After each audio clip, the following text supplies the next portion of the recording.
Hello, today's video is how to revise Gerald Croft from Priestley's and in Spectacles in 5 quick quotes. I'm Sophie from Past English GCSE. You can check out my YouTube channel and all my how-to videos, especially those on this play.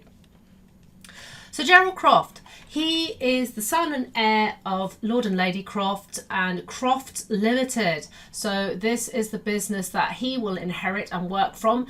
As we know, Mr. Birling runs Birling and Company, which is a rival firm.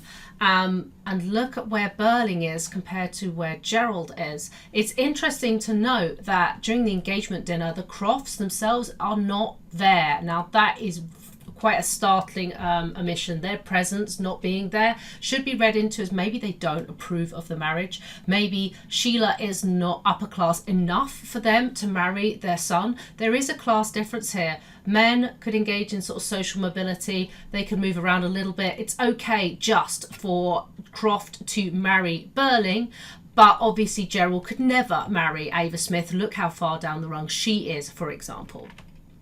Quote number 1. Now this is a response, and you should know that, to Mr. Birling's lower cost and higher prices quote, which I referred to in the Mr. Birling 5 quotes video, where he's talking at the engagement party about, you know, here's to us, the families uniting, Crofts Limited and Birling Company, friendly rivals in business, and now they can work together for lower costs and higher prices. To which Croft responds, "Hear, hear!" exclamation mark. And I think my father would agree to that.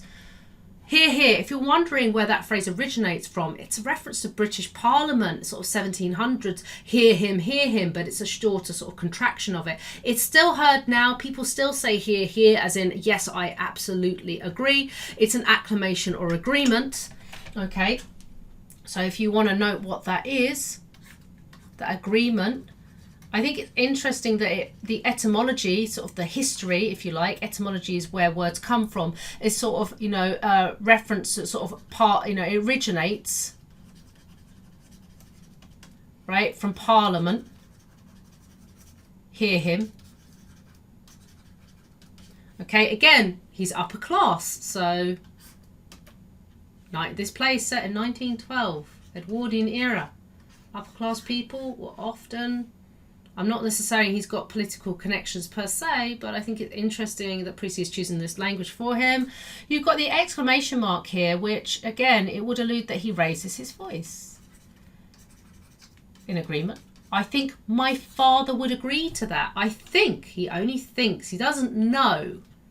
Okay, so interesting, he's not used no, I think. But his father, as I said earlier, isn't there. He doesn't turn up. Would agree to that. Sort of conditional tense there. It's a maybe. It's the strongest he can say, given that his parents haven't turned up to the engagement dinner. I happen to look in, now this is his confession when it gets to Act 2.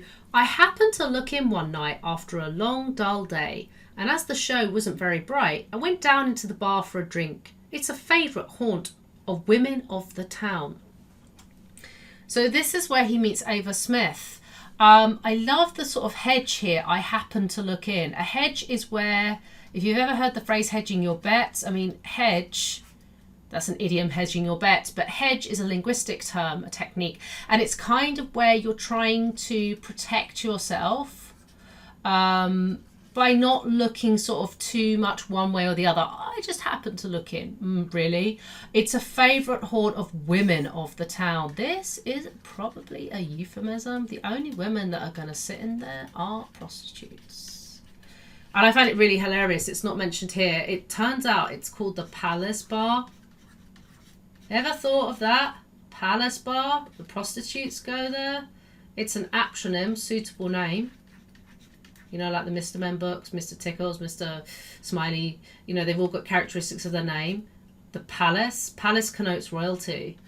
Well, maybe members of the upper classes go there, but really, I would argue this aptronym has been subverted. That means turned on its head, subverted, V-E-R-T-E-D. Subverted, turned on its head. It's anything but a palace bar. It's really a drink for, if you're going to be moralistic about this, lowlifes, but go there to, you know, spend time with women of the night after a long dull day. Look at those adjectives there. Poor thing. He's had a bad day. He's bored. That's the worst he has to worry about. Again, this is Priestley presenting the upper classes in a very negative light. It's made him look bored. It's made him look like he just plays with people. The show wasn't very bright, so he went out for a show. He can go to the bar. He's privileged. He's the man about town. If you remember the opening stage directions, he has this freedom, but the show wasn't very bright. I went down to the bar for a drink. It's a favourite. It makes it sound very... It's not premeditated. It makes him sound sort of spontaneous, I guess, but not, I wasn't planning on going and, meeting with a prostitute or whatnot. I mean, we don't know if he does see prostitutes, to be fair to Gerald Croft, but it's kind of subtly implied that maybe he does. This doesn't make him look great. Number 3, I made her go to Morgan Terrace because I was sorry for her and didn't like the idea of her going back to the Palace Bar. I've already talked about the lovely sort of meanings we can get from Palace Bar. I didn't ask for anything in return. So he's talking about, as she's then called, remember Eva Smith changes her name to Daisy Renton after she's sacked from Mill Woods because she can't get a job elsewhere under the name Eva Smith. So he's talking about Daisy. I made her go to Morgan Terrace. So this place is his friend's set of rooms that he's looking after for him, because he's got sort of friends who just have, empty houses. Again, privilege. I was sorry for her, which we believe, he was sorry for her. He didn't like the idea of her going back to the Palace Bar, sitting there, maybe trying to get money. I didn't ask for anything in return. To be fair, this is technically true. He doesn't. But it happens anyway, and he takes advantage of, I guess you could call him, if you were looking really negatively, he's an, he's what you call an opportunist. And I don't mean this all negatively about Croft, because to be fair, he's the only one who really is kind to her and helps her. He gives her a place to stay, he looks after her, and she's happy for a while. So there is that, and that's important to know. And I believe he is genuinely sorry for her. But again, this sort of connotes pity. It's not love, it's pity. And he's upper class, she's lower class. So if you wanted a quote maybe on class, this would be a good one to use as well.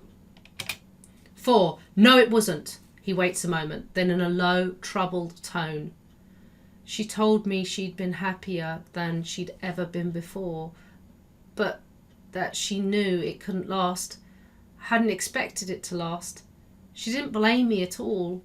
I wish to God she had now. Perhaps I'd feel better about it. Now you can hear in the way I read that it's confessional in tone. And he is sorry. Now look, low troubled tone, aka guilt. Okay, also known as guilt. These stage directions, because that's what they are. And this pause, this pause is him thinking. He's troubled, he's distressed. A bit like Eric, you've got this distress, but he holds back his feelings. I think, again, of his class, he would have been trained to constrain his feelings. Edwardian etiquette would have dictated, and the higher class you were, the more it would have been sort of pummeled into you, so to speak. And he would have been trained that you don't reveal your feelings. But he does say, she told me she'd been happier. All right, look at that comparative. Than she'd ever been before. I think Gerald Croft was actually the man that Daisy loved, He was really her love interest. She wanted him. But she knew it couldn't last because of the class difference. There's no way he ever would marry her, and she knew that. The family wouldn't accept it. It just wasn't the done thing. In 1912, it had to be an appropriate match, and she would not make it. Hadn't expected it to last. She still lets it happen anyway. I guess because she's got so little, she can't look at things long term. She's very much a temporary mindset. She didn't blame me, but I wish to God. Look, he's invoking God. Eric does that too. Invokes God. Very serious. Again, the guilt is apparent here. And if you want a responsibility quote from Gerald, I think this is the closest you get. He does feel genuinely bad. But, of course, it's all undone by the denouement. Okay, this is the first denouement. This is before the phone call, the double denouement, the second denouement. The first human, everything's all right now, Sheila, holds up the ring. What about this ring? So I cheated on you, but it's okay, right? You know, we're cool now, right? And there's not going to be a big scandal. You know, it was a hoax. Your family are fine. I can still marry you. Look at the stage directions here. You can imagine him standing there with it, can't you? Holds up the ring. Now, the ring is a symbol, okay? There is some symbolism in it. You've got the diary, you've got the ring. There's a few little things, but the ring obviously is the symbol of an excellent marriage. I mean, for Mr. Birling, he's the perfect son-in-law, and he says that because it's helping the family marry up. So it's a symbol for that marriage. And it's not just a marriage of affection, it's really a marriage of the companies as well, the business. What about this ring? Look at the question. And again, it makes him look, at the very best, he looks deeply insensitive. He's cheated on Sheila. He didn't go near her all summer, and yet everything's all right now. Now, if I had to summarize what this is, it's called a platitude.